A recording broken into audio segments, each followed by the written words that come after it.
What's going on YouTube? MME here, and today I'm going to be showing you how you can use your iPad as a second display to your MacBook. Let's get right into it.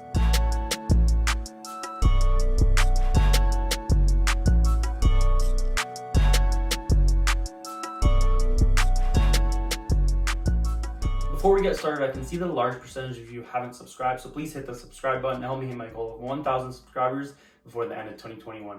Alright, so this is a pretty simple process. Make sure your MacBook and your iPad are connected to the same Wi-Fi network. So essentially all you need to do for this is you go up here, make sure your iPad is on and Bluetooth and Wi-Fi are connected, AirDrop, everything is on and they're all connected to the same network.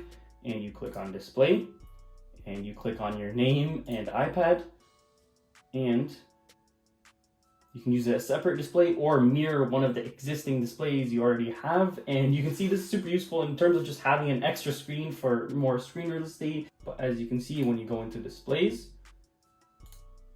you have an extra display. Literally your iPad is its own display.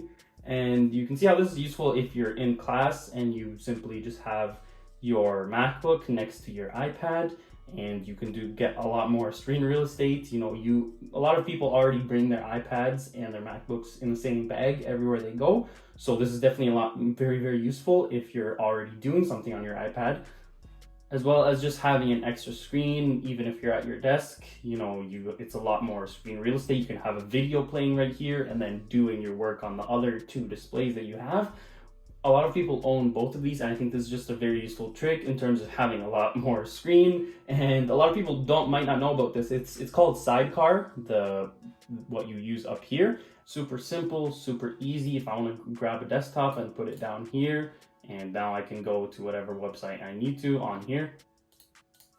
Click on YouTube, and as you can see, you can click on YouTube, and as you can see now I have an extra screen down here, and it's essentially just an extra display wirelessly even, which is pretty sick, to be honest.